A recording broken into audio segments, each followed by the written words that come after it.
Hello, and welcome to episode 327 of Super Switch Headz, the premier Nintendo podcast in all of the internet. My name is Jordan Willis. My name is David Howe, and boy, oh boy, ladies and gentlemen, we have a very special episode with some very special guests this week.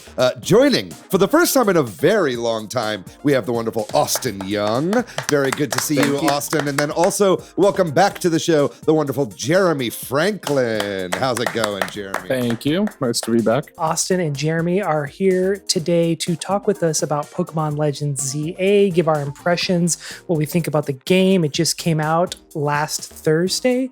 But before we get into all that, of course, we're going to be talking about the news. There's some backlash to the EA deal. Big surprise. There's a couple of Nintendo books coming out soon. And apparently, according to Bloomberg, suppliers were requested by Nintendo to pump out as many as 25 million Switch 2s. So we'll be talking all about that. But before we get into the news, how's everyone doing today? How's your weekends? Pretty good. Yeah, I'm doing all right. Got a little bit of work done today. I'm kind of working on a little edit job for a friend. But don't tell Texas Workforce Commission that. I had a pretty good weekend. What did I do? I went to the No Kings protest in Austin on Saturday. So that was pretty good, although it was hot as sin out there. It was tremendously hot. I had to kind of dip after too long. But we did the whole march. Went from the Capitol down to Auditorium Shores. It was great to see so many people all around the country all come out for one massive protest. It was kind of inspiring to see. Even though it shouldn't be a replacement for any kind of action, there's still a lot of work to be done. Let this be the fire that's lit under everyone's ass rather than the thing that makes us feel like, hey, I did something. Anyway, other than that, I went to a Halloween party as well, which was a ton of fun.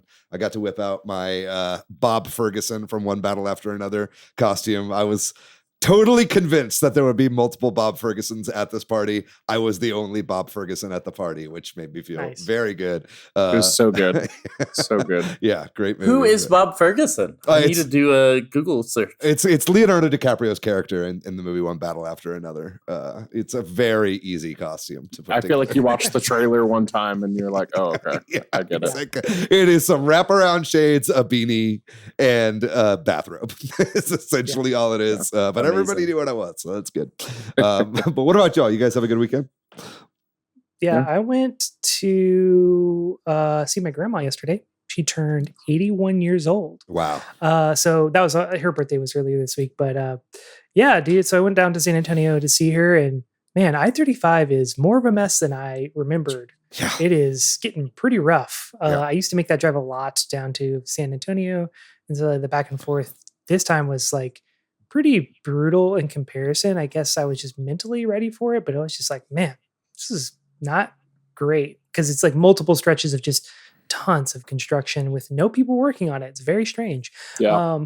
But then like all the entrance ramps now are just like merges for everything. Have y'all noticed that? It's so unsafe, dude. It's so unsafe. It's actually really scary once you get up in North Boston. But I digress. I don't want to talk. This is not a the podcast is too regional specific. We got to pivot. We got to pivot. Tech Stop podcast now. Anyway, but other than that, just played a lot of this game, more than I was expecting to. Kind of just the hours started to melt away, and saw a ballet recital for one of Valerie's friends, and then also met up with an old friend of mine who was in town. He took his dad to F1. So he said, hey, can we get some dinner on Saturday? So anyway, overall pretty good weekend. I'm going to pick who's next. And Austin, how was your week?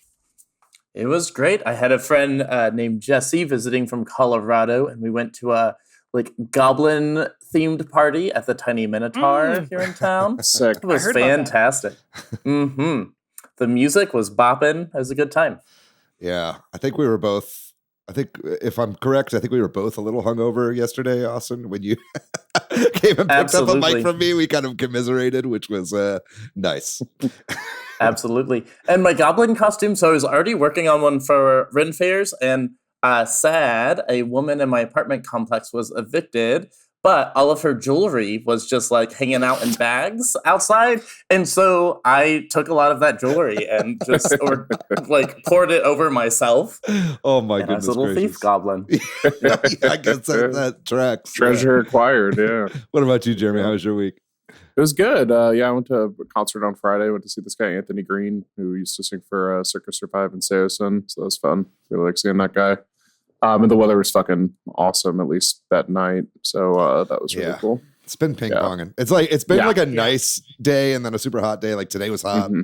Hopefully autumn. We'll have our like mandatory 1 week of autumn. The evenings have been pretty nice and the mornings have been nice too. Yeah. Went for a nice walk Sunday night too. But besides that, I locked in pretty hard on games over the weekend. So that was a lot of fun. Played a bunch of Pokemon. Pretty much addicted to Deadlock. So I think I probably got like 12 hours at least on that over the weekend. And then, man, can't stop playing it. But yeah, it was fun. Cool. Too short. Well, we'll talk more about the games we're playing at the end of the episode with a few other things as well. But before we get into news and main topic, I did want to give a couple shout outs for last week's episode. We did our episode with Mark Robinson from Space Lion Studios and Marcus Horn from Ziactro about indie spiritual successors. That was an awesome episode. I really enjoyed that one. Definitely check it out if you haven't yet.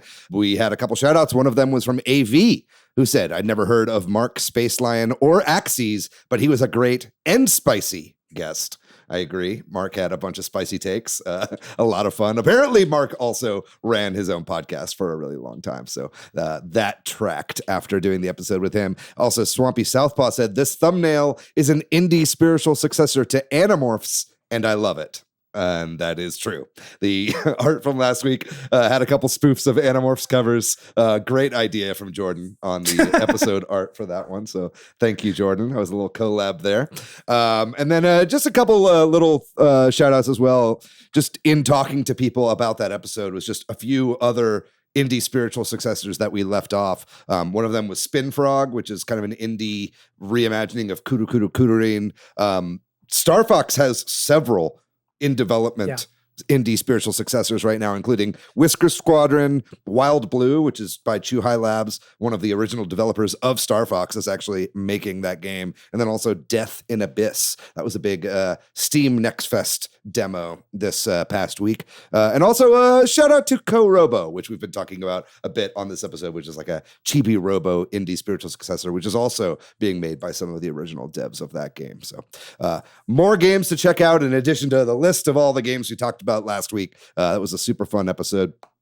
If you would like to be shouted out, please leave us a comment on our YouTube video. In the video version of the podcast, we do one of those every single week, put a lot of work into the video of this podcast. We'd love if you could like and subscribe over there and comment. We'll make sure to shout you out next week, or shout us out over on social media. We're on Blue Sky, Instagram. You can comment over there and we'll be sure to shout you out, or join our Discord as well. We'll have more information about that at the end of the show. But I think with all that out of the way, let's go ahead and get into the news. What do you guys think about that? You guys ready to start the show proper? I'm rip roaring and ready to go. We're going to start with a bit of a follow-up to some of what we've been talking about with the recent right-wing takeover of Electronic Arts. This has been kind of ongoing for the past few weeks after it was announced. Listeners of the show will remember that EA is in line to be bought out right now by a consortium of a few different people, including, the main kind of creative fund from Saudi Arabia.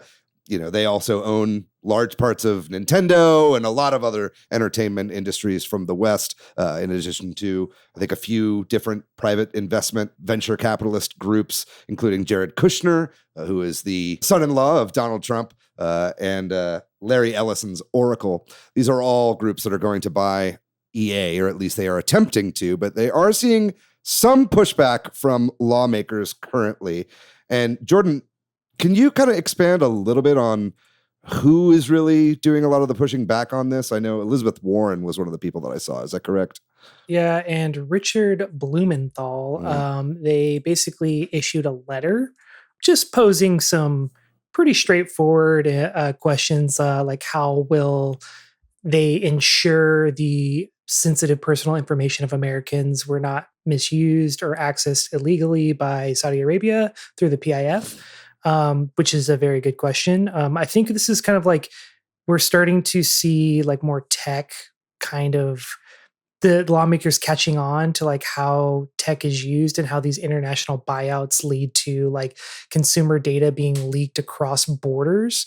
So another one is like, it's how will they restrict foreign adversary access to United States talent and operations in sensitive technologies, parentheses, especially artificial intelligence, with respect to the proposed transaction. So anyway, basically just like how are they going to protect the data from Saudi Arabia government accessing American data, which I think is a very fair question. Yeah. Well, I mean, I feel like the They're last not. time. Yeah, right. Yeah. Also Exactly. that. But I think, more than, this is what this is reminding me of is the TikTok thing, when they were like, oh, TikTok, well, we got to make sure it has an American buyer so the Chinese don't steal all of our data or look up important stuff or whatever. And then it ended up going to Oracle, which is Larry Ellison's giant corporation. So I don't know that we'll see any movement on this. I don't know what kind of clout, any of the Democrats in the Senate really have until next year, whenever we get midterms. But we'll have to see if this actually kind of goes through. Do you have any thoughts on this, Jeremy? The kind of buyout of EA? I kind of at this point think that it's inevitable. No matter what anybody comes out and says, I think it's going to get done sometime in the next year, right? And then it's just going to be over. I think that, when Xbox got bought, I think that they kind of rolled over on that one too a little bit.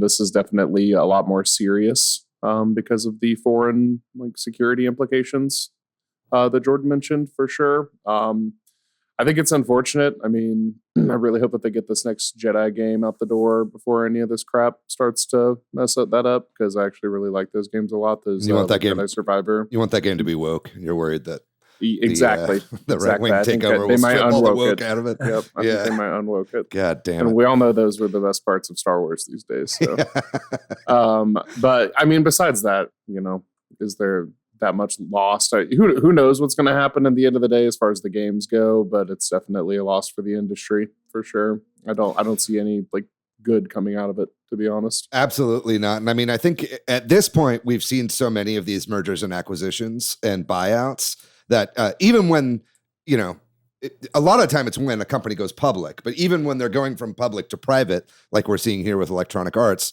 you see layoffs every single time. Like I think, Paramount just did there's the big Skydance Paramount merger, and Paramount just laid off 2,000 employees, something like that. So that's just what happens, right? And I think Paramount is obviously now also eyeing a takeover of Warner Brothers Discovery, which would be horrific for the entire landscape, not just movies or television or whatever, but all of media, right? So we're seeing a real trend of kind of just this consolidation of mass media.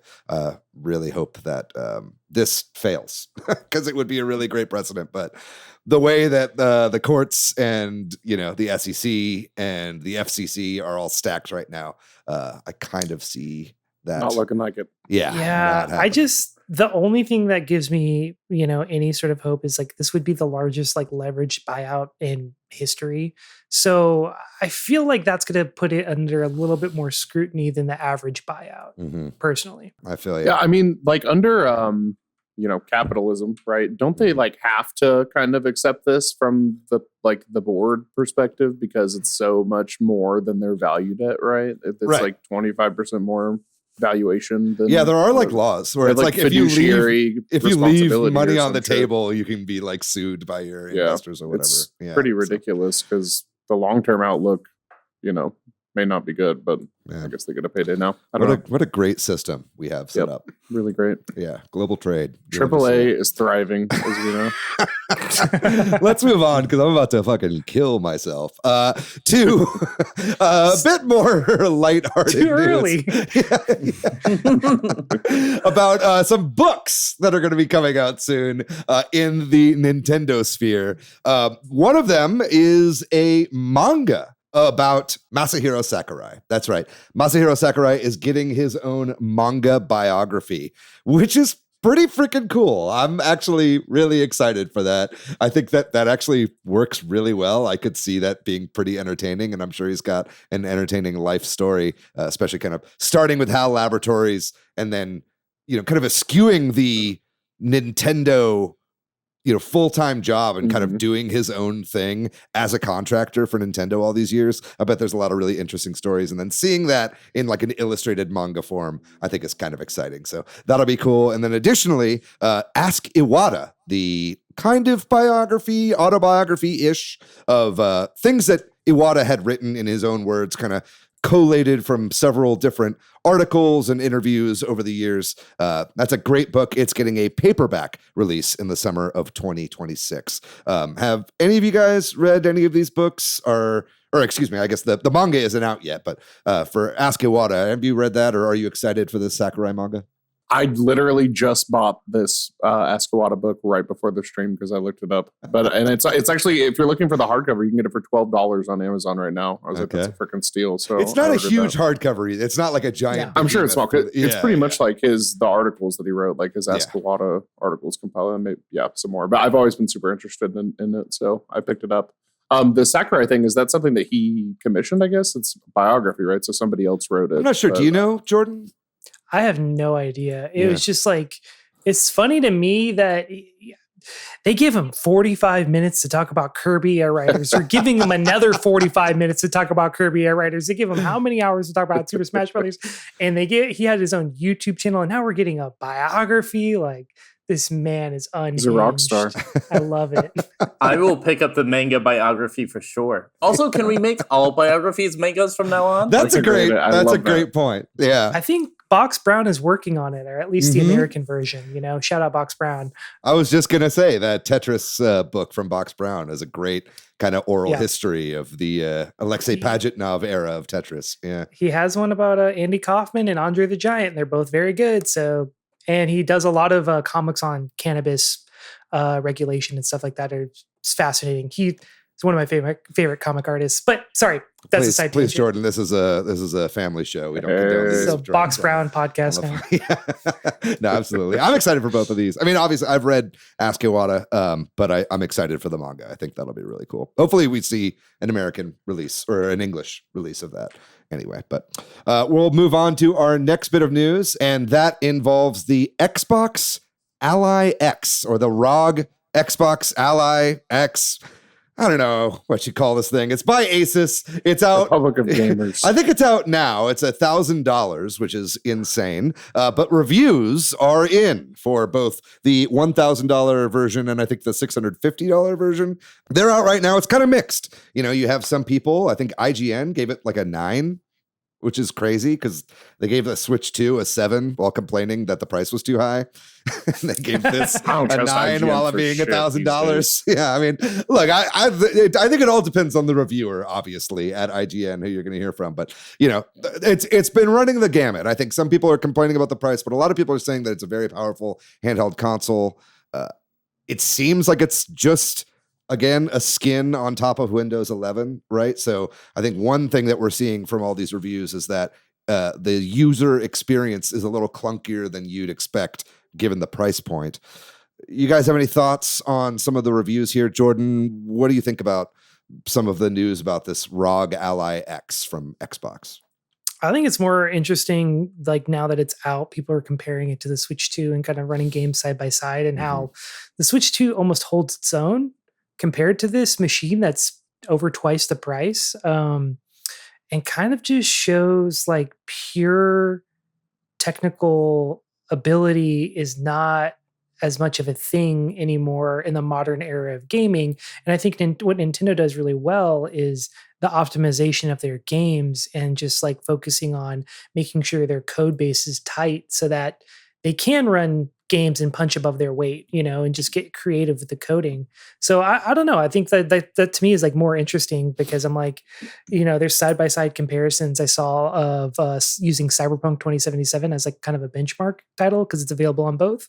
And just seeing like, it's all in screenshots, but in motion, I mean, like I've said before, if it's over 30 frames a second, generally my eyes can't really tell that much of a difference between 60 and 120. So Mhm. yeah, I don't know. It's just kind of funny to see so many people give it such good reviews but still complain about the price. But then like the Switch 2, everyone's still complaining about the price, but it's cheaper than both of these. Yeah. I think a more apt comparison is probably the Steam Deck as well, right? And the Steam Deck OLED, which are considerably cheaper than this as well. They are definitely being, that cost is being offset by Valve hoping that you'll buy games on Steam in order to, get that lower price for the market. It is, definitely important to know that the ROG Ally X is considerably more powerful than the Steam Deck. It does kind of feel like it's a generation above. But again, it's running on Windows. And I think that, the killer feature of Steam Deck for me is SteamOS, right? So, I'm confused as to like, oh, okay, who's this really for? Because, if you want something that's more performant than a Steam Deck, I feel like most of those people are just gonna be playing those games on a PC Tower or a PS5 anyway, right? So it's like, the trade-off, I think, is not necessarily worth the price for me. I would still recommend a Steam Deck over anything for these handheld PCs. But you have any thoughts on this, Jeremy? Do you agree or disagree with that?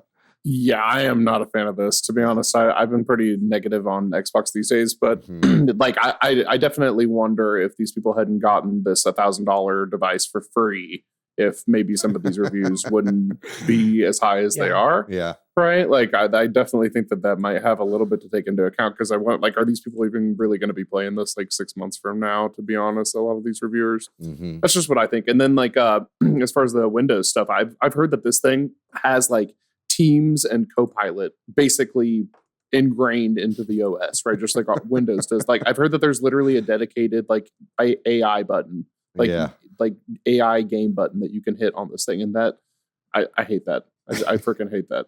It's just, it sounds awful to me. I want the reviews that I watched, people were just struggling with it. It sounded like, specifically, I watched the Giant Bomb like review of it, and they struggled a ton with it. Sounds like maybe afterwards they updated it to like a post-launch firmware, and they got a little bit better. But for $1,000, I'm like, just get a freaking Steam Deck and a Switch, right? That's pretty much same price at that point. That's so much better.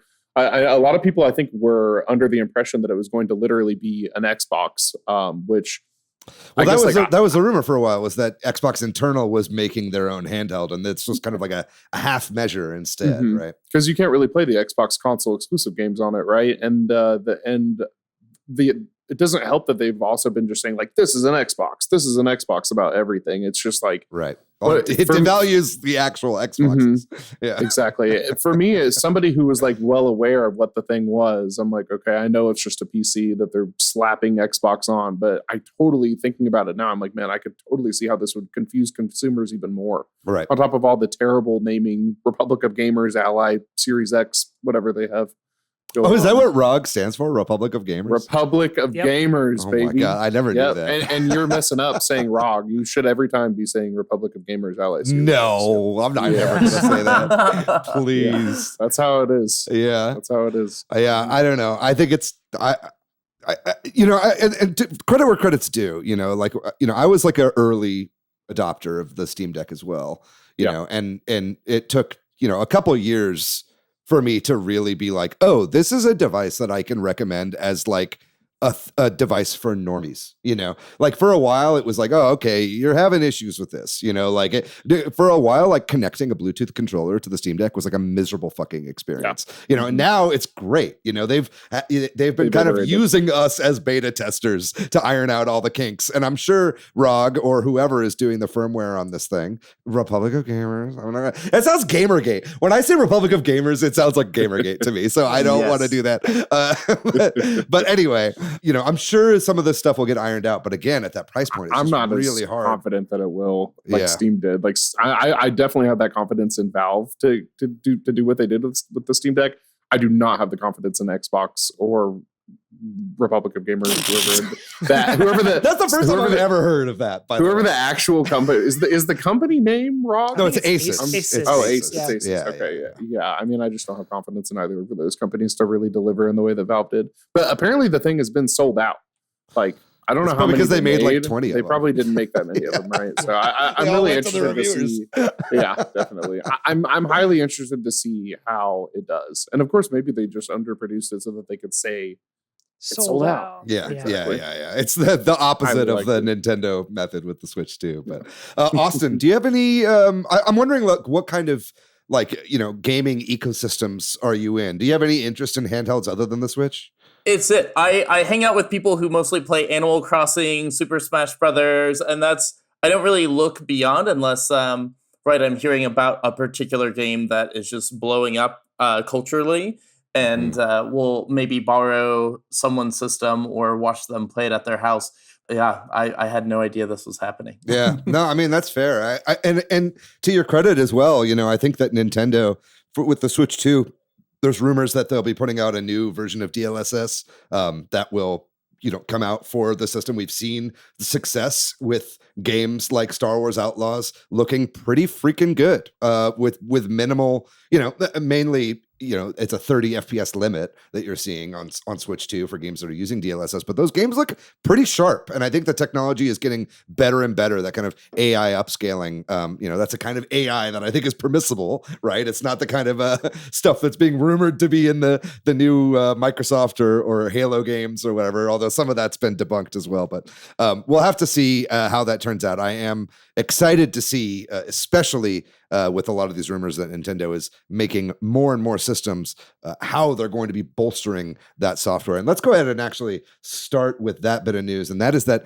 according to Bloomberg, Nintendo has requested suppliers to pump out as many as 25 million Switch 2s by the end of Japan's fiscal year, which is the end of March 2026. That's an unprecedented amount of consoles sold in the first year of it being out. Jordan, what are your thoughts on this? Do you think Nintendo can possibly sell 25 million units of the system by the end of March? I don't know if they can sell them, but I definitely think they can make them, dude. Right. Like the amount of everyone I know who's wanted to Switch 2 has one, which is unprecedented at this point in the launch cycle. Whereas like when it was the original launch cycle about this time, I was like, I knew a lot of people. I barely had figured out how to get one, and it was by luck. I was just like in a Target when they had one, so I just bought it immediately and about the last one. So like I was at somewhere Walmart the other day, and I'm always curious like what's in the video game section. Boom, they had at least like a dozen Switch 2s. So like I think this is going to be a really big push for the holiday season specifically. And they want to sell as many as they can this holiday season. I wonder if there being a bunch of Switch 2s at your local Walmart is a good or a bad thing for Nintendo. Like, I wonder if like making 25 million systems in the first year, they're going to run into a situation where it's like, oh, people may actually not have the demand for this that we have artificially inflated by making so many on launch. I don't even think it's about that. I think it's about getting consoles in the country before any whatever, maybe a tariff happens next year. Who knows? A civil war, maybe. Yeah. So I think they're literally just trying to get them in before the tariff war of 2026. Austin, have you gotten a Switch 2 yet, or are you still rocking the original? I got mine opening weekend. On a whim, the Friday of release, called a GameStop, and they said, we have a handful that people have not picked up. If you're here early in the morning, we'll hand them out. Right. So. Actually, I knew that you had one. We've game chatted before. Yes. That was it. You were one of my first game chats, I think. Yes. Jeremy, you were my very first. Okay. Yeah, I was gonna say, weren't we all on that game chat that night? Maybe we were. I remember that was when. Oh yes. Yes, that's right. Yeah, that's ringing a bell now. That's right. We're Eskimo chatters. That was when I like did the voice to text and took a screenshot of it. Oh my and then it kind of went viral on Twitter, even though like I didn't post it to Twitter. Somebody like took my Blue Sky post and then reposted it on Twitter.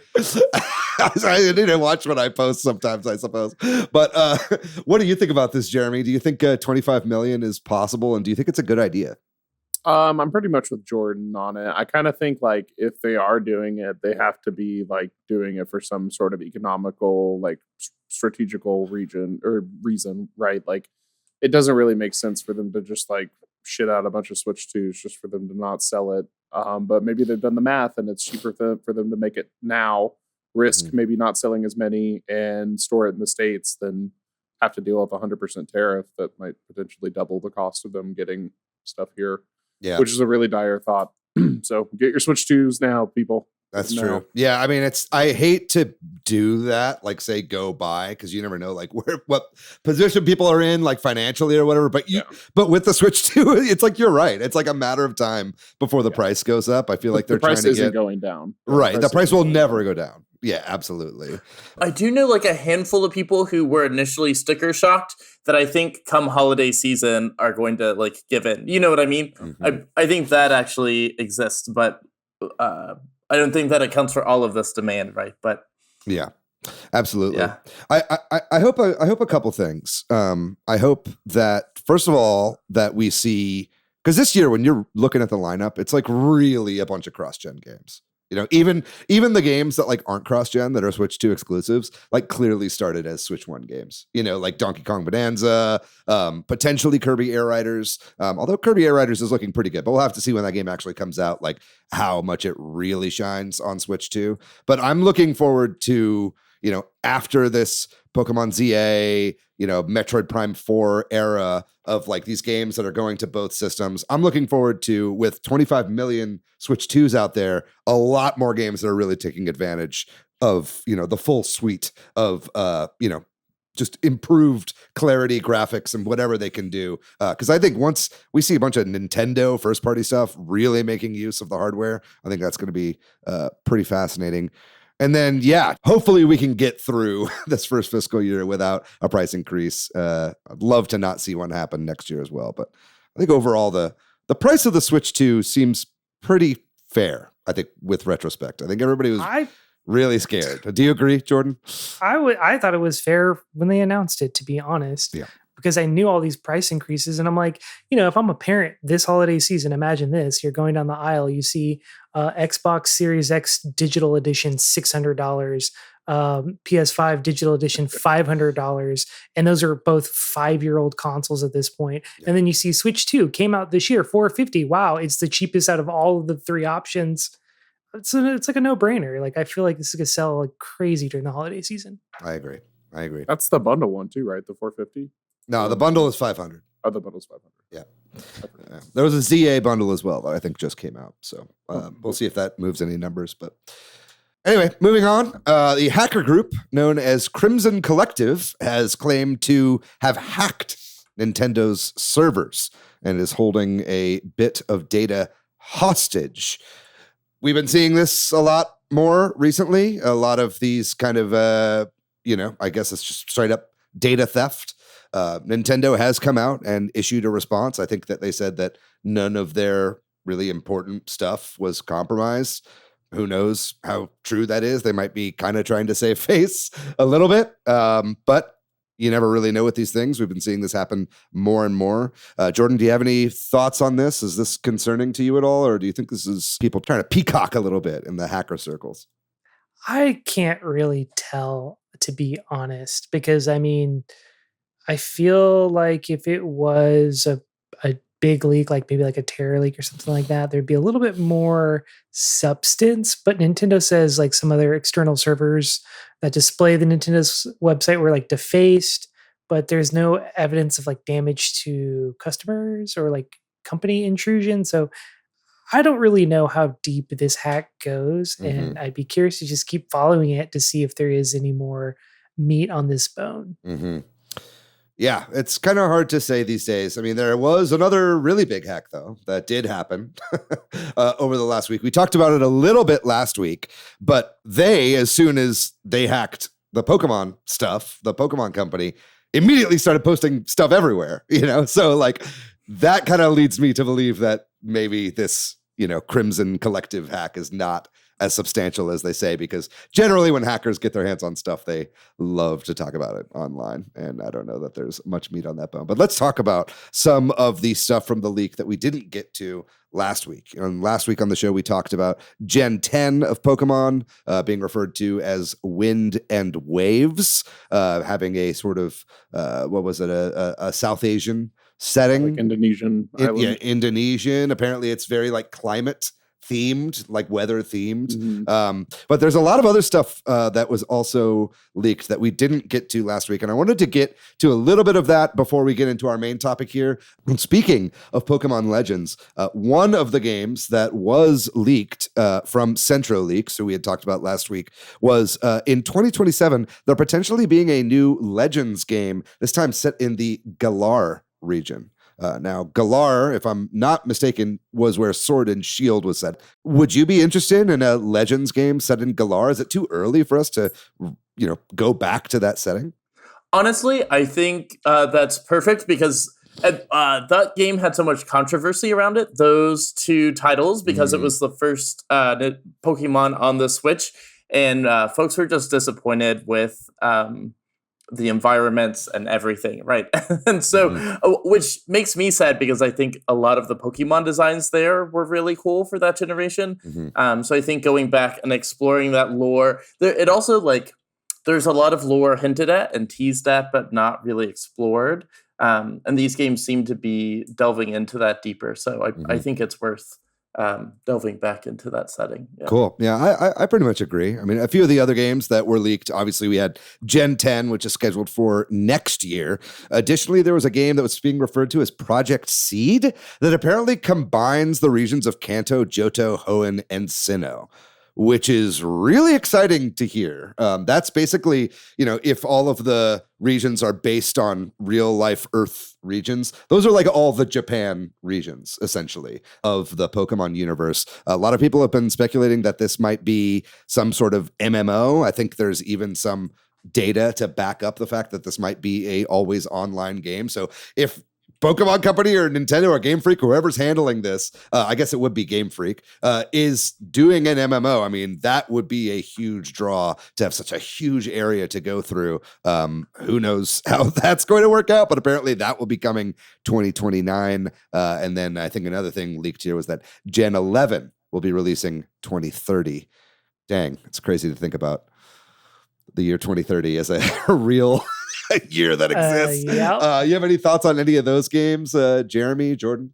Yeah, I mean, I'm pretty sold on the idea of having a Legends game come out every few years to offset kind of the extended development cycle that we're getting at this point for the games. I think that personally, I've enjoyed them. I thought that they've been a good kind of mix up of the formula. So bring them on. I'm interested to see, Galar, whatever. I'm interested to see whatever Galar. Galar. Galar Maxwell. I wonder, because what the last one was kind of in the past, right? Like feudal Japan type, the last Legends Arceus, and this one's really just based in a city. So I'm interested to see kind of what take they take. Well, apparently one of these, if not Project Seed, I remember hearing that apparently in some of the leaks, one of them, it was saying it'd be set 1,000 years ago. So I think we'll be going back to the past, if not for Project Seed, then for this Legends game. Yeah. But yeah. The other interesting note that I saw in that leak, and I think you have a note here, is the budgets for these games. And I remember reading something that somebody said that they could have sold these games for $1 each and still profited off of them. That's true. 20 million USD. Apparently, it's Legends ZA apparently has a budget of $13 million, which is pretty low. Nothing. Yeah, for a AAA game. Gen 10, the one that's coming out next year, apparently has a budget of $20 million. I think we talked before, Jordan, what is it? Metroid Prime had a $100 million budget, and it's the most expensive Nintendo game to date.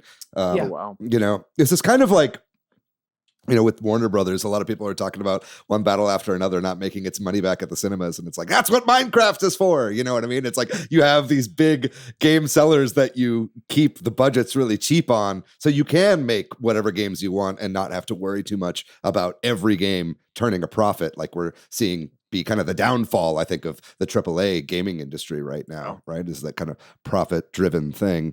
Do you have any other thoughts on this, Jordan? Like, what do you think about some of these leaks? The budgets, if true, is wild to me. Like, they make more than that in merch sales every alone. month. Yeah. I was just every week.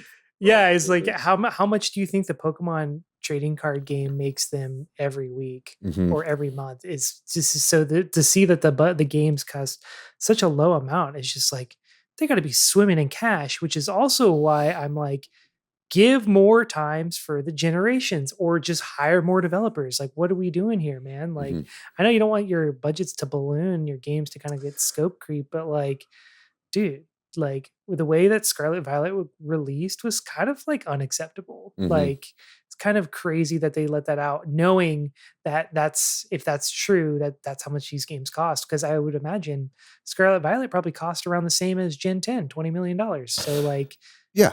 I mean, just Pokemon Legends money ZA as well. I mean, like, there are a lot of fucking cut corners in this game, and I'm enjoying it. We'll get to it in the main topic. But it's like, think about what an extra $20 million to added to the budget just in like asset development alone. And that's just human bodies. You know what I mean? That's just like hiring devs, you know, straight up going to, you know, more full-time staff at Game Freak in order to do this stuff, right? Like, and it's a drop in the bucket, like you said. Now, I understand that probably hardware, merchandising, plushies, cards, that stuff probably costs more than a lot of these games because they're actively manufacturing things. You know, there's shipment, trade, all that kind of stuff.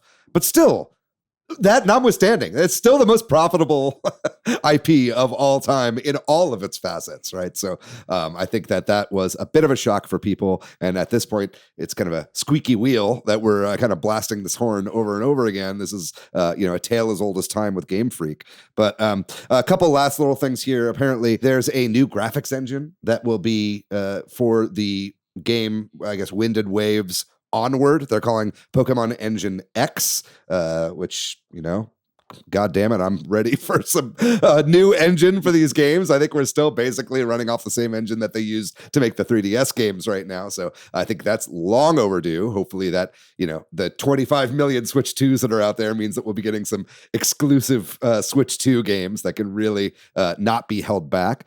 Also, we know that all of these leaks are real because the Pokemon COO, Takatsu Utsunomiya, personally emailed Central Leaks to remove the images. So I think that there is a lot of clout to all of these. So I'm sure they're not happy about that. I think before we move on to the main topic, just want to give a shout out to Pokemon Legends ZA reviews that are out right now.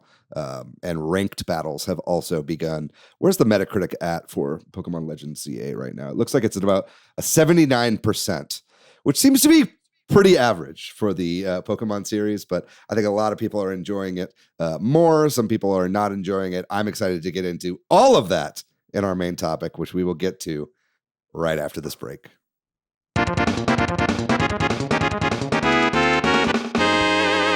And we are back from the break to talk all about Pokemon Legends ZA, the newest Pokemon game from Game Freak.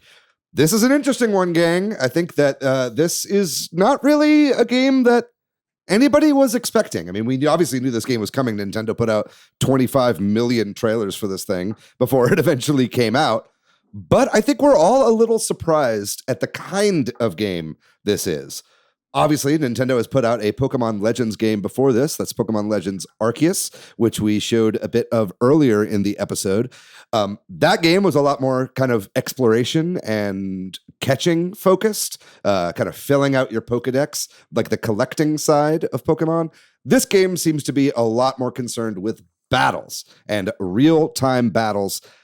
I'm having a pretty good time with it so far. I'm a little surprised at how much I'm enjoying this game, if I'm honest, but I would love to hear overall your guys' thoughts. So, Jordan, let's start with you. Do you have any thoughts? I'm very surprised to hear you say that too, because literally before I even got a chance to put this in my Switch 2, I got a message from David on Discord saying, "This game is so boring, LOL." And I was like, I'm still at work. I haven't even got a chance to try it. Well, I was in the 4-hour tutorial still, and I was tearing my hair out. I totally understand where you're coming from now, but at the time I was like, dude, I don't know what's going on. Once you get into the gameplay loop, it's pretty fun. Yeah. Yeah, it's kind of interesting because like before the marketing materials came out, or when they were out, the game is accurately marketed, which is rare, I think, sometimes in video games. But it's basically because the game is like all about battling, and that's pretty much what all the marketing materials are about, and maybe exploring the city a little bit, but like that's the crux of it. And you pretty much get access to the entire city map from the get-go. Well, after you get through the 4-hour Yeah, tutorial. unless your Rotom phone is like, don't go there, just follow the story, you idiot. So it's just kind of interesting, like, because before I was kind of down on this game and I was like more like, oh yeah, I guess I'll get it. And then now that I'm actually about 10, 11 hours in, I'm like, oh, I get the gameplay loop. This is very fun. It doesn't show well, like compared to if you're expecting like a direct sequel to Arceus, like Legends Arceus, but as a game itself is unique and interesting. Jeremy, what are your thoughts so far?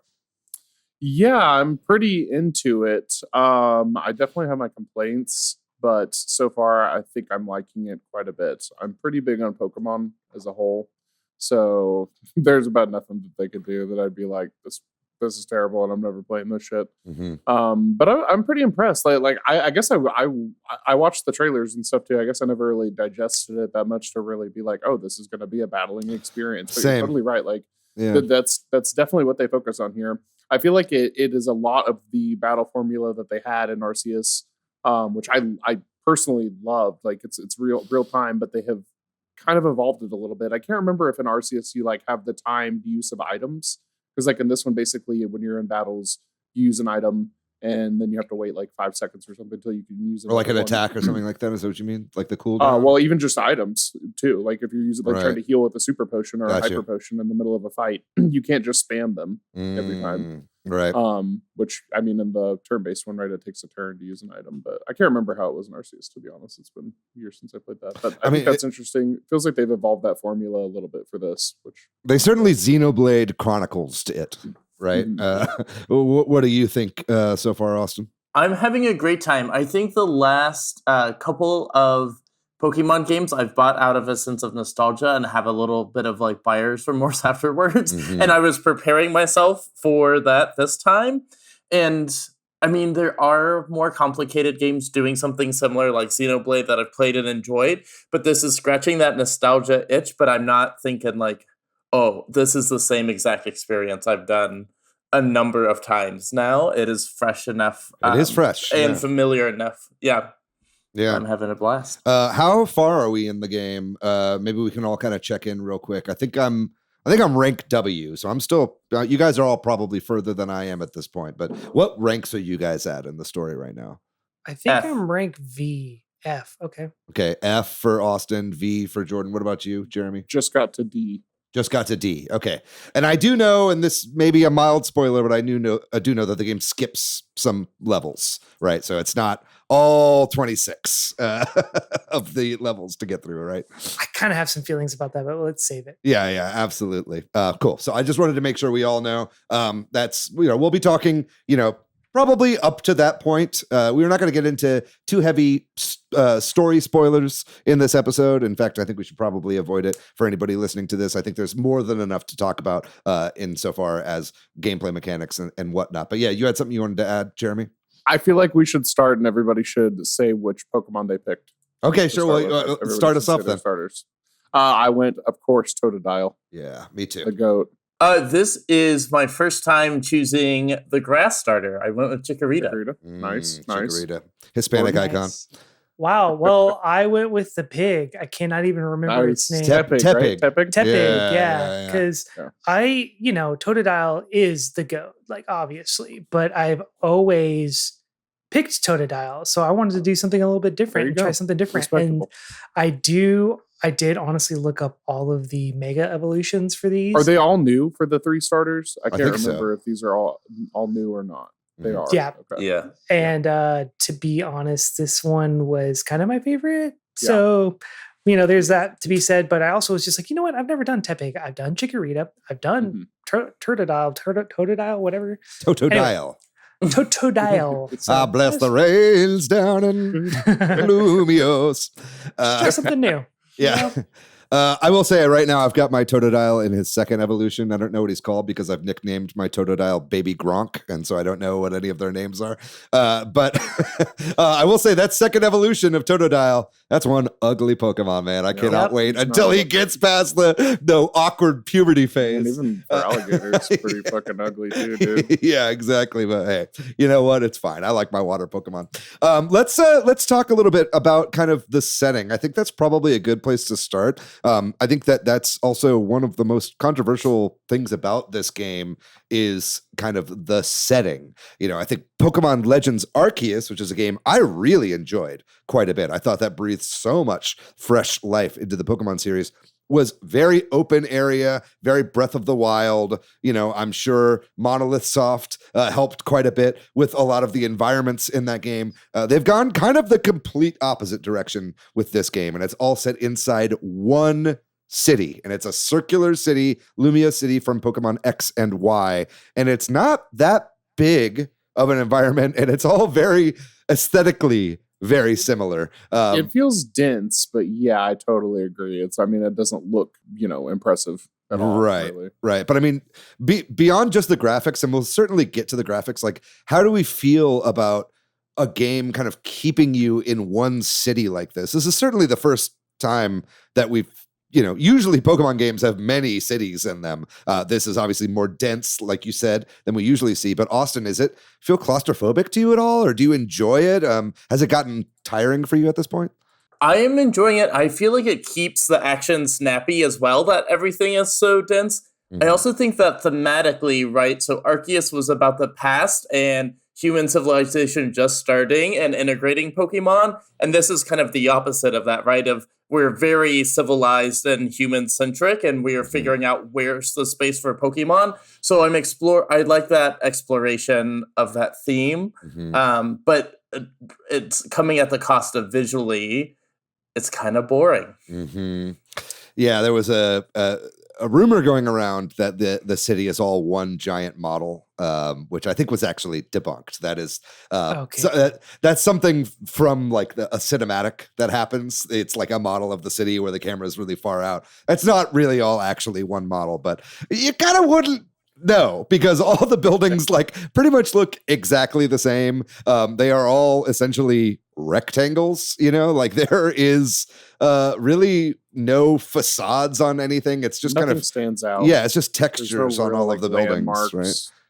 Yeah. A bunch of Pokemon centers surrounding a bunch of kind of like garden areas, pretty much. Right. And again, I think for this style of game where it's very loopy, right? And it's very much like, it's about kind of hitting that day-night cycle, and then the night comes, and then you do the kind of challenge a bunch of trainers to get your challenge ticket, and then fight your person or whatever. Like, I think it's okay. It makes for a pretty fun like pick up and play experience. But I mean, what do you think, Jeremy? Like, how is the city setting kind of like affecting you and your enjoyment of the game? Well, Lumio City was in whatever generation this was, right? X and Y. Definitely X and and Y, Y, right? It definitely didn't feel as big as it does in this, I feel like. In this, like, you can run around quite a bit and go places, even though it does feel pretty samey.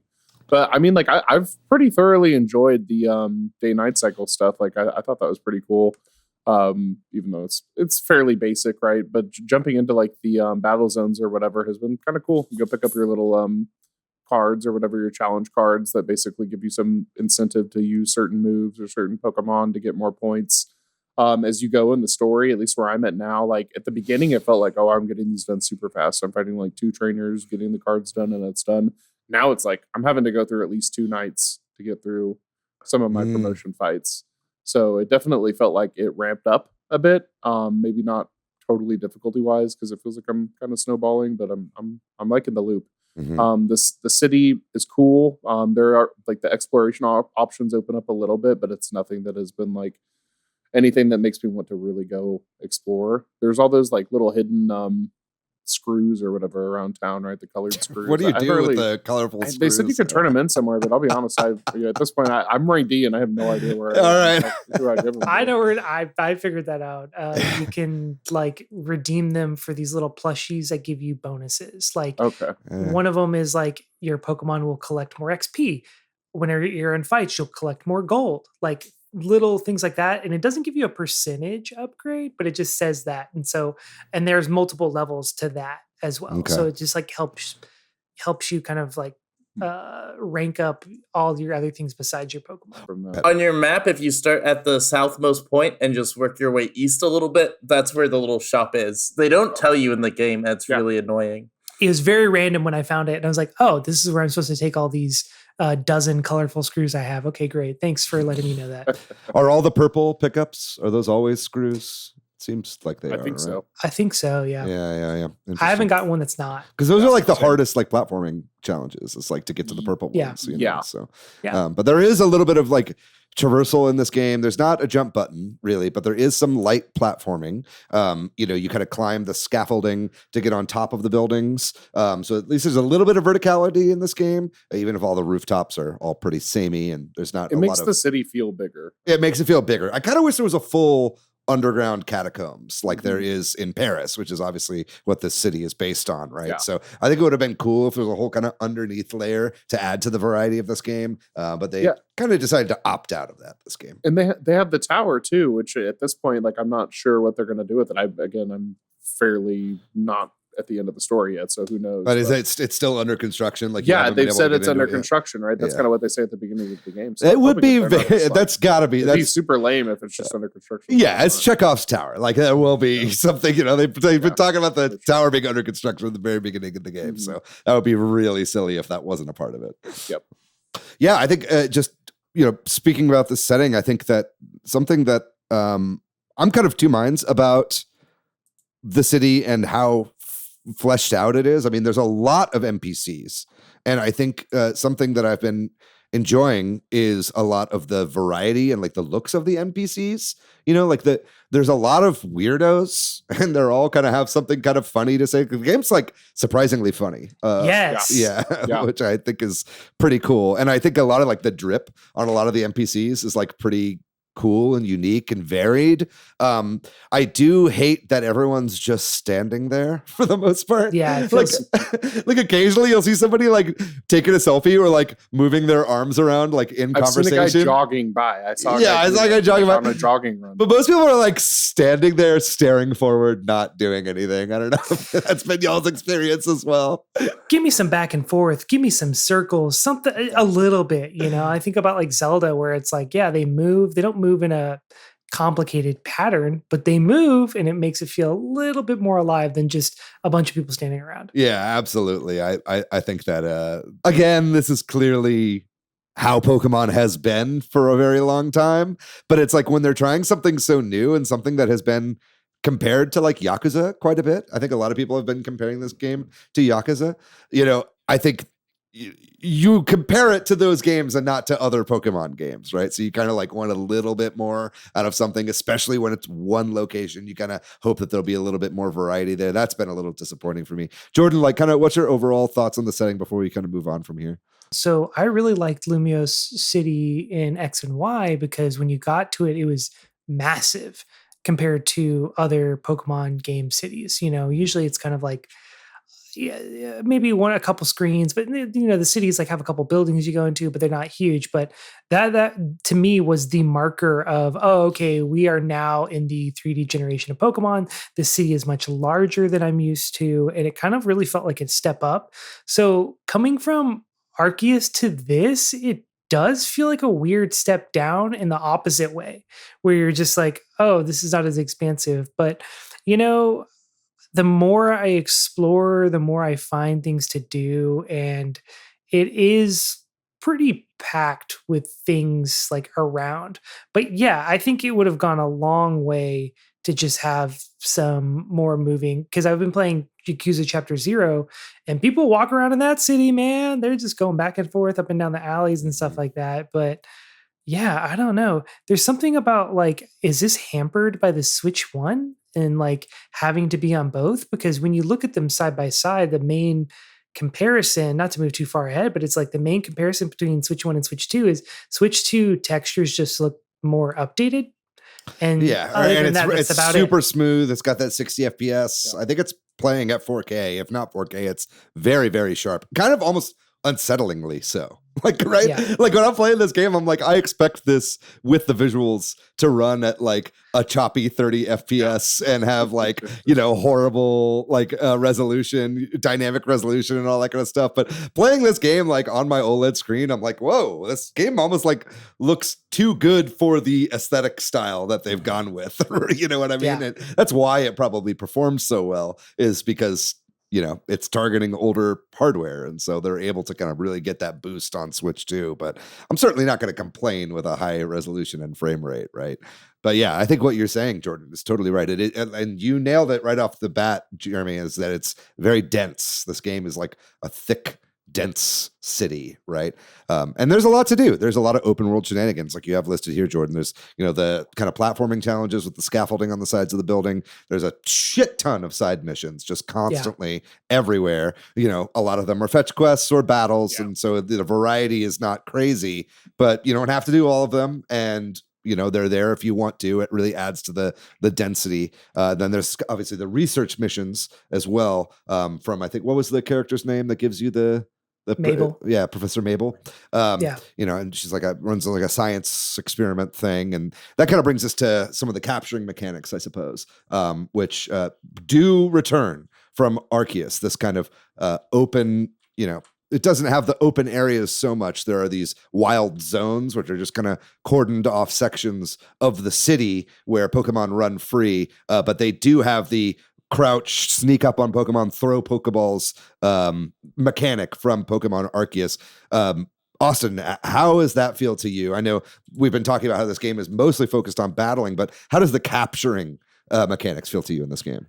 Yeah, it feels like less of a focus on Arceus because you're not getting I think there are like smoke bombs and bait, things like that to more manipulate. It does feel like you're going into an area and you're capturing very quickly with the purpose of collecting, going through and seeing which Pokemon has the stats you want, adding them to your party. So there are wild areas in the city, and then when you're running around outside of them, you'll see like a trash can and then a little Trubbish will come running out, or you'll see like a bird Pokemon fly down. I'm enjoying those sightings more, and when I catch Pokemons outside of the wild setting, I kind of feel more like almost emotionally connected to them and add them to my party, because that experience felt like very special in a way that the wild catching feels very kind of procedural. For sure, yeah. Like it's like, here are your designated Pokemon for this area, right? Yeah. And going on roofs and finding, like a big ass Pidgeotto or something. Yeah, exactly. Like that's been kind of nice. They also brought back the alpha Pokemon from Arceus as well, which that's always a fun challenge when you see a Pokemon that's like way overpowered and it's a huge guy with red eyes, and you almost kill all your Pokemon in order to capture him, and then you finally get him. Like that feels really good. What do you think about the capturing in this game, Jeremy? I'm liking it too. Yeah, I liked it in Arceus. The sneaking is cool. I think it's pretty fair for the most part because you can kind of just whop on the Pokemon and then catch them at the end too, even if you don't want to just spam the Pokeballs. And then I think they get mad, right, if you throw too many and mess up, so they can't. You can't catch them for a little bit. But I think that's cool. I've enjoyed the battles too, especially like you said, the alpha battles, and then kind of the the bigger mega battles where you fight the big ass mega evolved Pokemon, and it's kind of like a big involved boss fight where you have a huge health bar that you're sitting there for a few minutes trying to chunk down. And I thought that there's been a couple times where I've almost fainted on those, and literally you have to dodge. And some of the moves get absolutely crazy when they start going off. So I thought that those are some of the highlights for me so far. The mega battles are super cool. Yeah. Definitely. Yeah. Let's talk more then about the kind of battling in this game, because I think, as we've said multiple times, that is the highlight. We said that it is very much inspired by Xenoblade Chronicles. I think the developers have even straight up admitted that they, I think you could see it in the leaks from Central Leaks, is that I think they just showed a clip from Xenoblade Chronicles X and we're like, this is what we're doing for the battles, like in a slideshow or whatever from those leaks. So it's very clearly inspired by that. You have the kind of cooldown on a lot of the attacks that you do, which I think for the most part for me is working well with the Pokemon formula. right? I think it is a nice little shot in the arm, kind of updating this a little bit. But I think the thing that I'm liking most about it is the player movement. And, obviously you have to hold down ZL when you're targeting a Pokemon, which some people have been complaining about. They don't like holding down ZL the entire time that they're battling. But I think the reason that they do that is so when you let off of it, your Pokemon follows you in wherever you go, right? So letting off of ZL, moving your Pokemon around physically in the area to dodge attacks that are coming from the other Pokemon actually feels pretty natural to me and really gives, I think, battles a real kind of energy and depth, right? Yeah, I'm really enjoying it so far. Jordan, what do you think about kind of the real-time battle and movement options that you have when you're doing battles here? I'm not using them.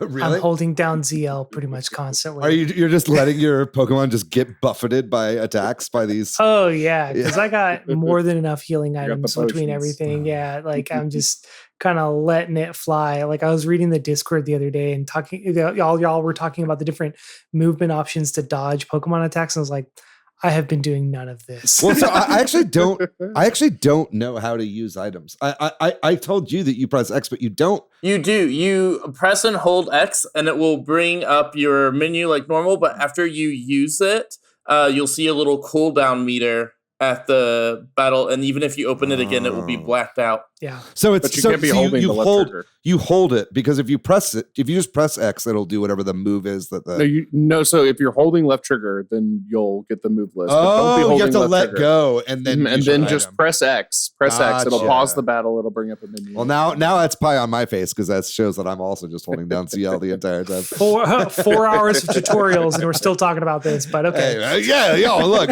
there's so much fucking text in this game. I'm like skipping a lot of it. I'm not gonna lie. Yeah. Every Pokemon game, every single Pokemon game, I'm just Smashing it. Yeah, every single time. I don't want to get That's too a tradition far. at this point for Pokemon. Yeah, too far off of it, but I'm just like, these cutscenes need voice actors, man. Oh, Like, let's talk about it. Totally dude. agree. Yeah. Like $13 million budget. I'm like, Yes. oh, okay. Yeah, that's because you're just paying for the game. Put $2 million in and hire some freaking voice actors. Dude, it's I not don't know, even a man. $2 million situation. That is not that that's what I'm much. saying. You know what I mean? It felt really noticeable on this. I This don't know why. one. I've never been so bothered by it before in Pokemon, but this one it just felt like. Well, they do full They're ass talking so cutscenes. much. Yeah, it's like where Yeah. they're moving and it's shot like it's a cutscene, and their mouths are moving and it's all this shit. It's like, what are we doing here, guys? Like, you don't have to voice everything, like just have it in the cutscenes, and then whenever you're playing the game and you're having barks from NPCs or whatever, like they don't have to have full voice acting for every single line, but certainly in the main cutscenes, I think it would make a huge difference at this point, right? Yep. Totally. It definitely feels like the most like you're living the fantasy of the anime, and the lack of voice acting is like the biggest The barrier immersion to- breaker. Yeah. Mhm. Yeah. Yeah, that's crazy. I mean, there's just so much stuff that it's just I hesitate to even bring up because it's just like we just talk about it every single time there's a new Pokemon game from Game Freak, right? It's like, what was it? I think Pokemon Snap had like a little bit of voice acting, and everybody was like, "Oh my god, what a relief! That's so nice to finally hear people talking in a Pokemon game." And it's like, no, we're right back at it where we were before, right? Thanks, Bandai Namco, the only ones who are bold enough to do it. was also like Game the Freak best- ain't gonna do it. It was like the best looking Pokemon game of all time as well, too. And it was like, oh, this is what's possible, right?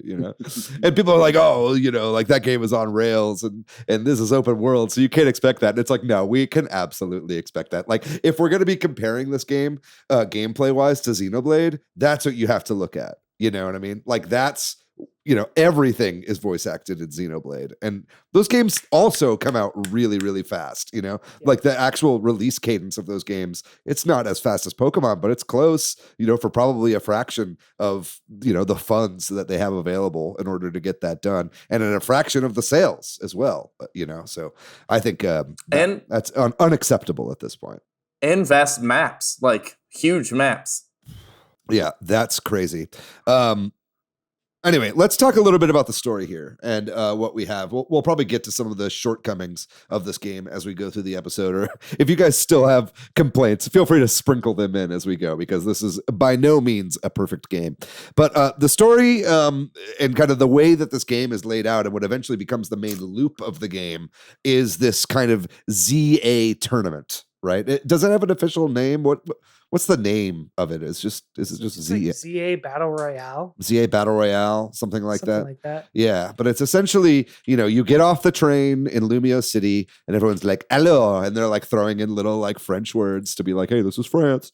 And you get off the train and they're like, hey, right off the bat, you download this app on your floating phone and it will automatically enroll you in this ZA tournament. You start at rank Z, and I think kind of the whole point is to work your way up to rank A. So you get a wish, I believe. Like whenever you like make it to rank A, you get one wish. And there's also a bit of the story about kind of this renovation project for the city, kind of an urban development sort of situation. I'm not sure exactly how all that ties in. I'm still pretty early in the story, but Austin, did I nail it? Is that basically all there is going on in this story right now?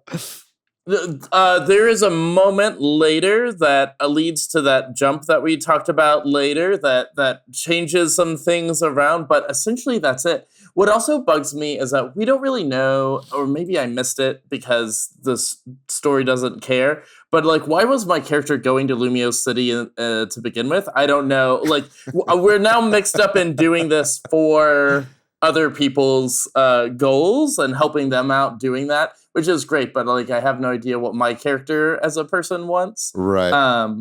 But it does, the complexity of the story has a like minor bump halfway, and maybe more happens, but where I'm at, there's a little bit more intrigue. Yeah. What do you think, Jordan? Is the story serviceable? And what do you think about kind of the overall gameplay loop, the sort of, leveling up your rank to get to rank A? Is that like satisfying for you? Is that a good like gameplay delivery mechanism? Yeah, it's called ZA Royale. So I looked it up. Okay, right.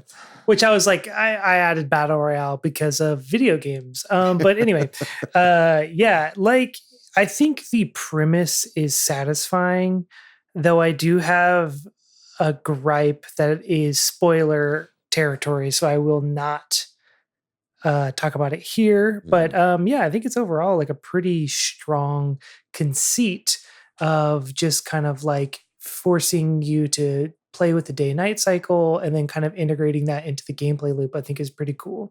And then there's also, of course, like different Pokemon show up in the wild zones at night versus during the day. So it's like, even if you want I didn't realize that because I'm always going to get challenge tickets. Yeah, I'm like straight up was just like, I'm trying to do the collection aspect of it. And you can't collect every Pokemon in a wild zone unless you go at night, which I learned pretty quickly. I figured that out. Go me, I guess. Anyway, go Jordan. Good job. I do think it's kind of funny too. Like Professor Mabel is in X and Y as a villain. So this is canonically like after Pokemon X and Y, but she is like a Team Flare villain, which is the Team Rocket of X and Y. So we can talk about how all Pokemon games have the exact same story, but that's a whole nother side note. But I just like that they brought her back as a character because I kind of forgot about her. And I was like, why does she seem so familiar? And why is she so sassy? Yeah, she's a villain. And then somehow in between the games, I'm curious to see if they address that. She goes from being a research villain to a professor. Right. I don't know. Interesting. Do they ever explain why the guy who owns the hotel is like 8 feet tall? He's his Granddaddy Longlegs. Yep. AZ is his name, right? As I don't know. I played X and Y a long time ago. I do not remember that story. I thought this was a prequel. Is this not a prequel to X and Y? I don't think so. I think it's a sequel. It's set in the current day, the present day. Yeah, I don't know. 2025. Well, because Arceus, I think, is 150 years in the past.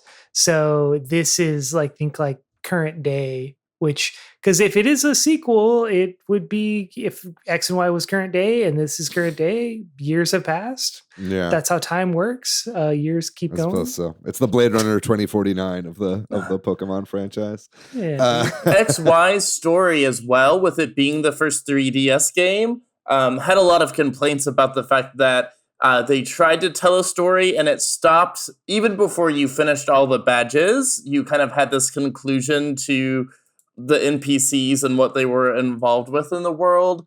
I always mess up his name. RZ Zygarde? legendary Pokemon was supposed to be in this generation and got pushed to the next generation. So I'm glad that they're returning and telling story in Kalos and building it up, but because it famously got kind of shafted in the past. That's interesting. Yeah, and as you mentioned, there are some side stories as well. You've got Emma, who is not only a member of our Discord, but also is a detective in Lumio City. So you've got kind of side quests from Emma. You've got a little character that comes up that's not really a rival. There aren't really rivals in this game so much. It's kind of just a pal. I guess Pokemon games do that now. I don't know if they really like rivals are never really assholes anymore. They're kind of just like people that are around you. You've got Tawny, or I guess Towny is probably what it's supposed to be. I don't know. Tawny and Urbane. They're basically just, if you pick the male character, then like you play as like Urbane essentially, and if you pick the female character, you play as Tawny, and you get the opposite one of whatever you pick, right? Yeah. I have a question. So in this game, I thought it was nice that no matter what gender you pick at the beginning, you can have any hair or any clothing option that the game has to offer, like no matter what. Has that always been the case, or is that relatively new? It has been since, I think, since at least Scarlet and Violet, right? Okay, Yeah. cool. Yeah. I remember having some female hairdos for my male character. But again, it's like, I think Nintendo just kind of doesn't say male or female anymore. It's like, it's very much just like, do you want this style or that Type 1 or style? Type 2. Yeah, exactly. Which I think is a good way to do it. I think Splatoon also does that as well, kind of keeping the gender binary without explicitly keeping the gender binary, right? It's kind of giving people options, and then from within you can sort of do whatever you want with your character. I think that's worth talking about as well. It's just kind of the clothing options and the styles and the hairdos and whatever. Because when you start the game, you're given this like disgusting hat, this like like milady ass.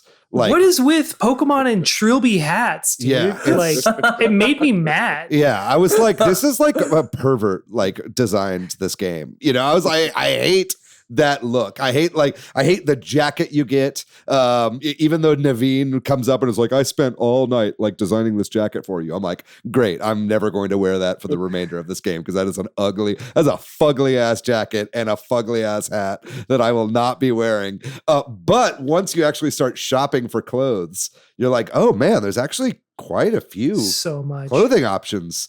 And then on top of that, you can change the color of all of them, and you can combine them in different ways. What do we think about kind of aesthetically the ways that you're able to, change your character up? Jeremy, do you have any thoughts on this? Have you been diving into fashion in this game at all? I admittedly have been spending all of my money on Ultra Balls and Potions, so I have. Are you still wearing the Trilby hat from the beginning? No, of the game? Actually, I talked to some random lady, because I have been kind of picking up side quests every now and then. One of the side quests, I talked to a lady and she gave me a fly ass suit, but I think she said something about it going away. Like, it goes away. Yeah, it's not permanent. Okay. Yeah. But that just happened, and that's incredibly disappointing. She gave me a total makeover as well. Yeah. Yeah, that's some bullshit, to be honest. But I'll have to take a look now that y'all say it's good, because whenever this goes away, I'm definitely not going back to that boring ass wardrobe. What do you think, Austin? What's your get up right now? Like, what's your character look like? Yeah, I've got some cute overalls, some spectacles, a little green beret. Okay. I've got, do y'all remember Ken from like season 3 of Digimon? I've kind of got his haircut going on. I don't, but I trust you on that. I've got kind of like a Portland lesbian aesthetic right now. I've got, I got this kind of like longer like hair that's like parted in the middle and this like red plaid and like, cargo pants or whatever. So I've definitely got an aesthetic right now, which I'm digging. But yeah, I got rid of that Trilby hat as soon as I possibly could. What do you think about this, Jordan? Yeah, I think I got some overalls. Like as soon as I came across the first shopping district, I had like 20,000 yen or credits or whatever, and I was like, I'm spending all of this. I cannot be wearing the base clothes. So I got like a green overall set. I think Austin, we might have like the same outfit because Are we twins? I think so because I also have a green beret, and then I got these like green kind of like sneakers situation going on. But I love that this is part of this game because it kind of like, it reminds me of like there's just so many. If this is going to be more online, which it has like an online functionality, you're going to have more differentiation for the characters. Yeah. And changing, like just adding more colors is like not that hard. Yeah. And also Paris is a very fashionable city. So I think it really plays into the whole like aspect that this is in Paris. I think it's just pretty neat. I mean, they did a great job with it. And I want to see this in every Pokemon game going forward. I want to see it in all Nintendo games going forward. I think that like kind of Breath of the Wild and, those like newer Zelda games, I feel like kind of started this trend of super customizable character fashions. And I'm really glad to see it going forward here. But I think, maybe let's talk a little bit about the music in the game before we get into a couple other topics. Not much to say other than it's all pretty fucking great, right? Like, I think a few of the battle themes are like, I was even like, I did like the bass face. I was kind of, I was like, what the hell is this? Like it really rocks. I hate the like victory music because it like is like a 5-second loop and it's really annoying. But other than that, I think the music in this game is pretty good. Anybody have any standouts of their favorite songs? I love the song that plays when you're in the hotel. Like normally I think it plays when you're like kind of talking to everybody, but it's so good. It's got like such good instrumentation on it, and the keyboard, it's so good, dude. Yeah, I was gonna actually look it up on the Nintendo app or something if I could find it. I don't know the name of the song, but yeah, that totally stood out to me. Some of the songs I'm like, whatever, running around town, it's like, but some of the songs I'm like, man, this is actually like really stand out. Cool stuff. Yeah, I know Insane in the Rain, who is a video game arranger, does a lot of like jazz renditions of video game music. Came out and was like, oh, I actually helped with a lot of the arrangements in this game. So that's really cool to see Nintendo kind of, dipping into the fans to be like, hey, you want to help out with this? I think it really fits the kind of jazzy vibe of the city as well. I'm enjoying the mega fights themes as well. And exactly, initially I wondered if it was Toby Fox, and then this one is not Toby Fox, but I found the YouTuber you're talking about. Yeah, he's killing it. Maybe we move into some of the things that aren't working so well about this game. I feel like for the most part, we've been pretty positive about most of the game, but there are definitely still issues here. And we've been talking about some of them, but the tutorial length is a real problem. I mean, I think that I've heard from a lot of people that want to go back and like replay Legends Arceus that they just don't. Because that game takes like 4 to 5 hours of like holding your hand and reading tutorials, and it's like makes it really hard to like replay these games. You know what I mean? When you have to go through and trudge through the really slow opening of these. This game is quite a bit harder than a lot of modern Pokemon games. Do you think it's time that Game Freak kind of ditches these long tutorial processes, or is there any way they could kind of streamline this? Do you have any thoughts on this, Jeremy? So what are we saying is the tutorial? I guess was there like really a dedicated tutorial section? I guess like I was just mashing A so fast it was just like. I mean, I feel like I get out of the tutorial once I did like the first like detective like side quest or whatever. I feel like that's when the game like lets you go travel freely. Kind of. Yeah. Other than that, it's very much like you're being corralled into doing. It's like, hey, go to this thing, talk to this person. Go to this thing, talk to this person. That's like what the gameplay is for a really long time. Yeah. In general, I think the pacing of this game is one of my biggest problems. Even just outside of like the tutorial, y'all already kind of touched on it, but there's just some like weird skips that happen in the ZA Royale, and then like other things in the gameplay loop that are like they're good, but the pacing to me just seems weird. In general, pretty much throughout the entirety of what I've played so far. But I would say like for this game and for almost as far as I could think, pretty much any Pokemon game, I feel like always the starts are super slow. I personally enjoy the fact that the difficulty does seem more than especially like some of the recent like Let's Go Pikachu and stuff like that. You're not playing as a child in this game, you know. Yeah, totally. But I mean, I also have reached a point where I'm kind of like I've snowballed and my Pokemon are all kind of so strong that I'm still like not really struggling anymore. But I am still having to like dodge and stuff through all that. So I like that. I definitely think that these games could benefit with a speed up the text option, like even more so than just like skip the tutorial. I think that they could maybe solve that problem, just like letting me either skip or speed up the freaking text. And I can't believe that we're this far into this many Pokemon games. And I think maybe one game has had like fast text option, and maybe there isn't. Maybe I need to double check, but I don't know if there is an actual speed up. You can speed up the text a little bit. I have yeah. it. I have it coming out a little bit faster. I need to look at that then. Yeah. But I mean, but it's still, so slow. It's like It's the problem is like you go into a battle and then you leave, and then there's a cutscene, and then there's a line, and then it shows you the same video again, and then you go back, and it's just kind of it's very repetitive. This game, like I think the loop is great in this game, but that just means that the game is repetitive by nature, right? Yeah. Anybody else have any thoughts on some of their complaints about this game? I really do. I kind of mentioned it earlier. Think this game is hampered by Switch 1 tech, and the fact that they just kind of put out a Switch 2 edition it just makes me curious about what Switch 2 edition means in the future, because to me, this is not like a huge upgrade.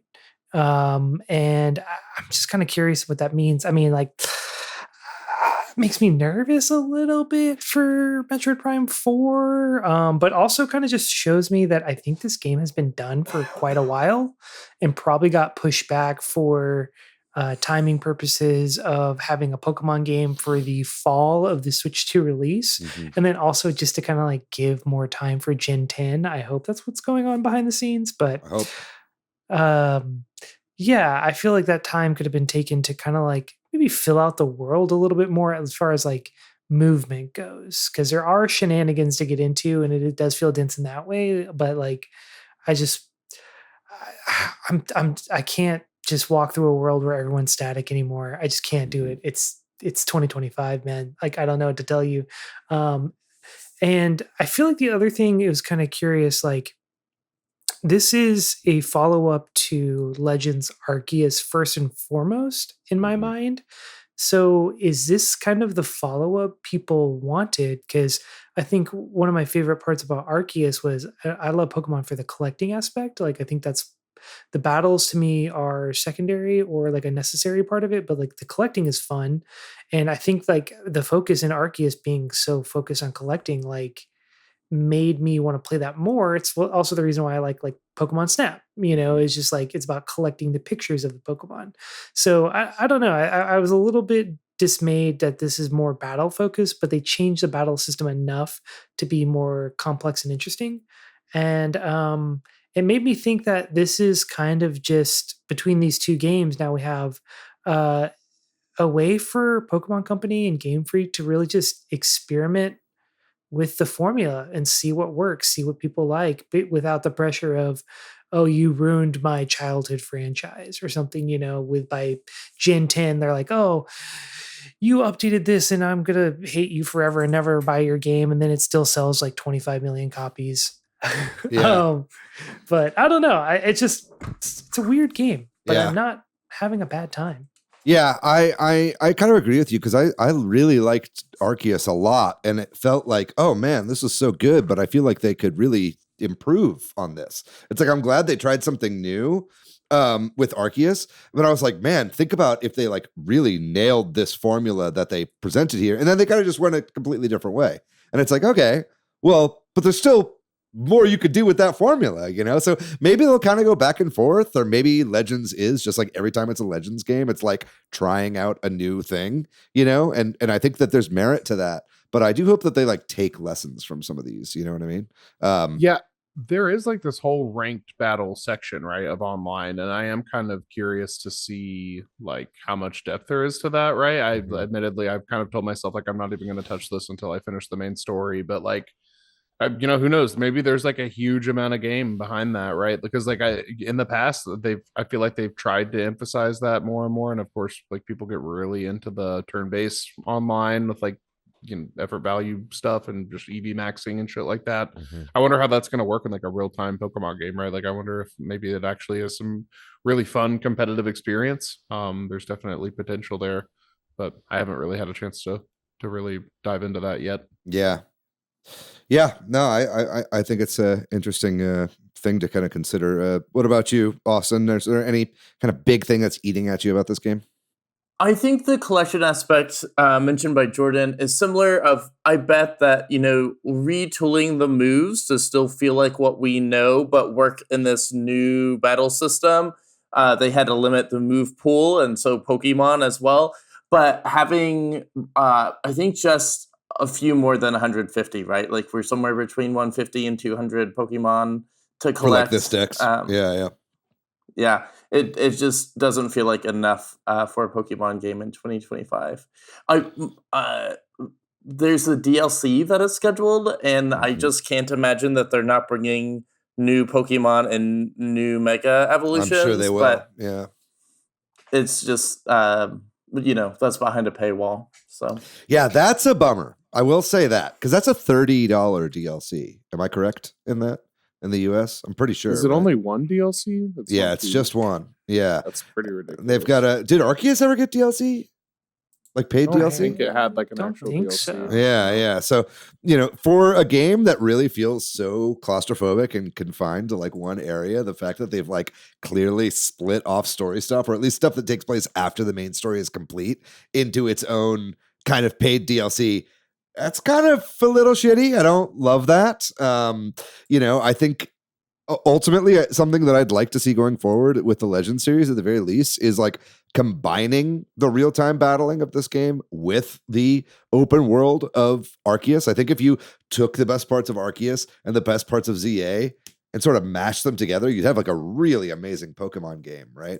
But as of now, they both kind of feel like proofs of concept, I might be wrong there, but both of the Legends games feel like them being like, what if we did this? Instead of like, here's a $70 game. You know what I mean? And so I think that, maybe we'll see that with whatever this Galar game is, but there is quite a bit that seems to be in that Mega Dimensions DLC, like you mentioned, additional story content, and what there's Hollow X and Hollow Y apparel sets that you can get now if you buy it. But I mean, I don't know, man. Spending $100 on Pokemon Legends ZA to get the full experience, and have it play at the best quality on Switch 2 doesn't really seem like it's worth it. I don't know. I won't be playing the DLC. I can't see myself returning to this when it's done. But yeah. Do you have any thoughts on this, Jordan, before we wrap up?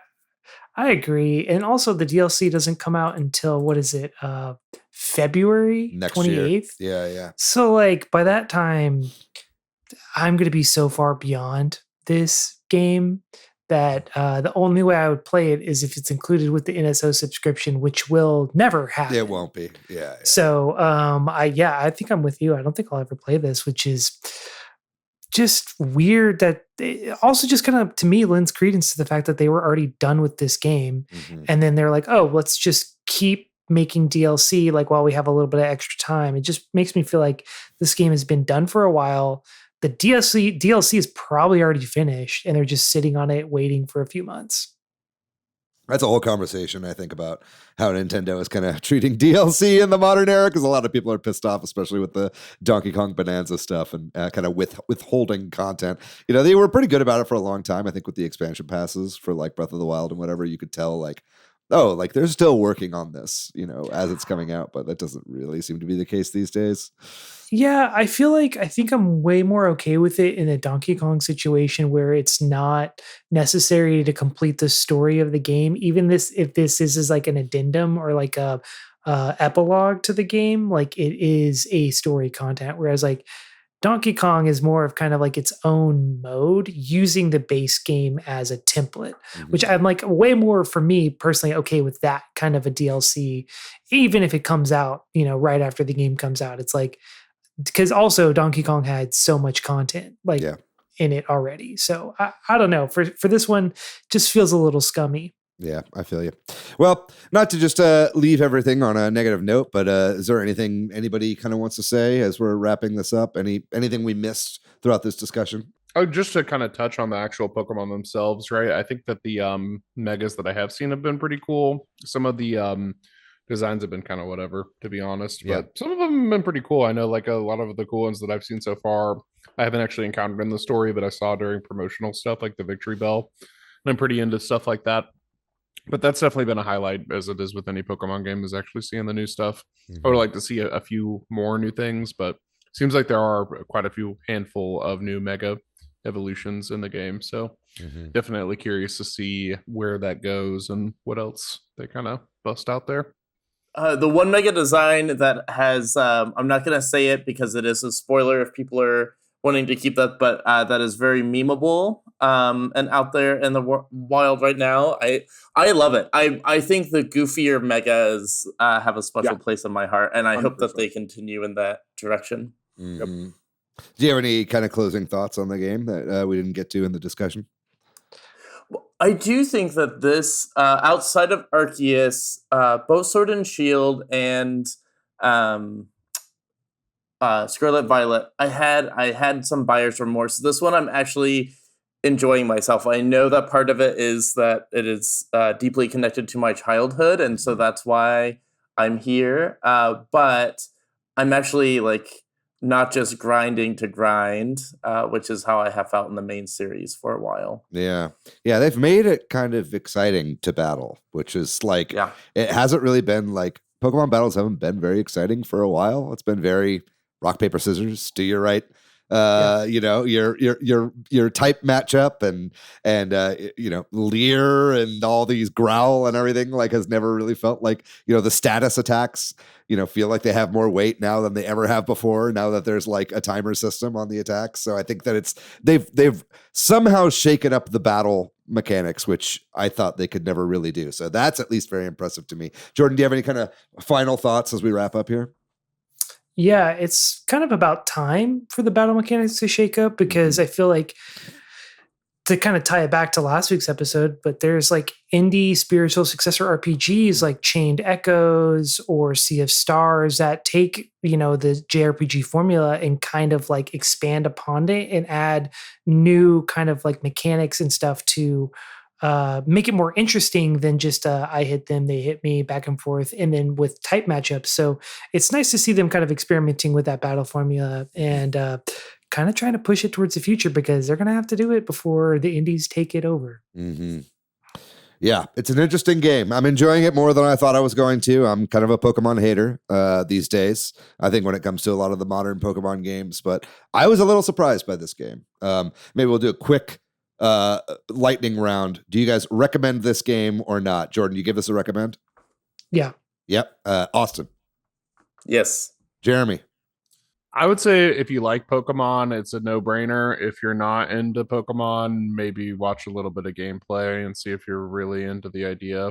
The last thing that I'll say is I was kind of concerned about the length, at least in the beginning when I did the big kind of like ZA rank skip.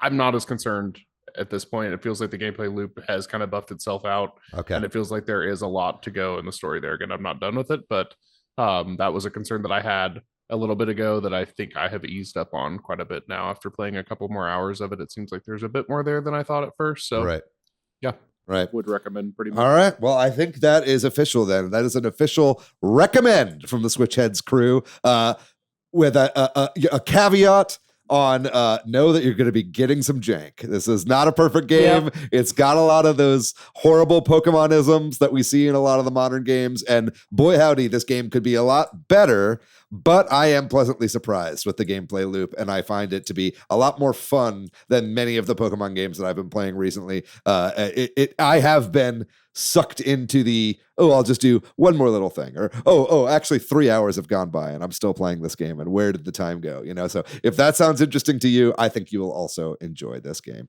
But that's going to do it for our main topic. What did you think, listener? Are you enjoying Pokemon Legends ZA?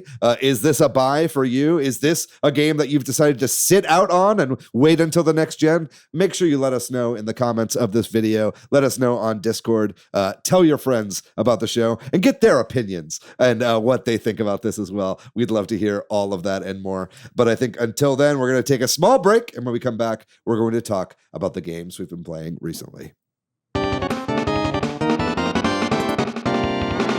So I've been playing a few games this week. Longtime listeners will know that I usually do David's Steam Next Fest corner. I didn't play as many Steam Next Fest demos as I wanted to, but I did play a couple that I really liked, one of which was Bubsy 4D. The demo for this is actually really fucking cool, and it's very fun. It's made by the developer of Demon Turf and Demon Tides, and you can certainly tell, really feels like that game, but there's a lot to do in this demo, and the music is surprisingly good.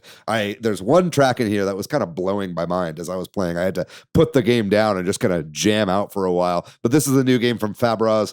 I think Bubsy 4D is going to be fabulous whenever it eventually releases. It's going to be a day one purchase for me. They have really, really great instincts when it comes to 3D platformers over there. I think that some of the animations I wish were a little poppier, a little less floaty. I have that same complaint with Demon Tides as well, but I'm looking forward to both of those games, and I'm surprised, but it seems like Bubsy is finally going to get a great game. So that's good to see. Another 3D platformer that I played over Steam Next Fest was Mr. Sleepy Man. And this is more of a collectathon sort of sandbox style game with lots of weird little isms. It's very deranged, but it's a very fun game to play, and I really enjoyed the demo. I'm not sure that I'll be picking this one up right away, but it's certainly one that I will be getting eventually. It's got so much charisma, and it's got a bunch of unique songs. There's a whole stage that is all like set to a song that was written for this game with all these different kind of gameplay styles.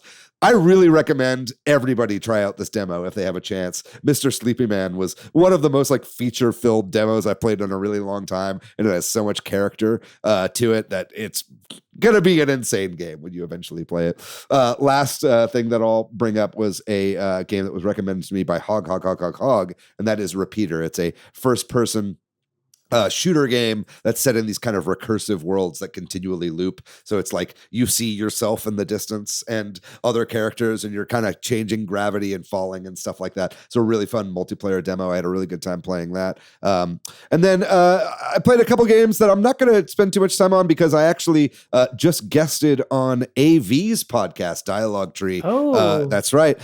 Talking about Nama Takahashi's games. He did two games, one of which was Elekhead, and the other one is Ooh. That's 3 O's is how you pronounce that game. And Elekhead is a game that's been out for a while. These are both like kind of puzzle platformers. So I was on AV's podcast, which should be out by the time that you're listening to this. So definitely check out the latest episode of Dialogue Tree. He did an interview with Nama Takahashi, but that was all in Japanese. So I actually recorded the transcript in English of Nama Takahashi's interview there. So after doing that, I ended up playing both Ooh and Elekhead and enjoyed both of those quite a bit. And then the last game I played is Ball Pit. I've been enjoying that a good bit as well. Jeremy, have you also been playing this game? I played a bit of Ball Pit. Do you have any? Is that something that you were going to talk about? You want to talk about it at all? Sure. Yeah. I mean, I'm liking it. I'm not super far into it. I think I've beaten the first level with 2 characters. Mm-hmm. So I'm really not that far at all. But I do love the loop. I mean, I'm super sold on the vampire survivor, like invading other kind of like genres and games. And I've always been a huge fan of Breakout. Definitely one of my favorite games of like, childhood or retro games, I would say. Yeah. Just always loved Breakout. Super fun. Yeah, I feel like I wasn't enjoying it as much at first because I was playing it like it was a twin stick shooter and not like it's Breakout, which is what Breakout. It is, you know? Yeah. So it's like, if you think about it like Breakout, you try to catch the special balls as they come back to you. It makes the game a lot more fun as you're progressing. It's hard though. Yeah, it is hard. But I imagine it'll get a lot easier as you get upgrades and whatnot. But I've been enjoying that quite a bit. Is there anything else you've been playing, Jeremy? I've been playing a ton of stuff actually. I finished up Hollow Knight 1 and 2 a couple of weeks ago. So that was a huge gaming session. Really loved it. Loved Silksong. Actually loved Silksong a lot more than I loved the first one. I've also been playing a lot of Battlefield 6, just came out.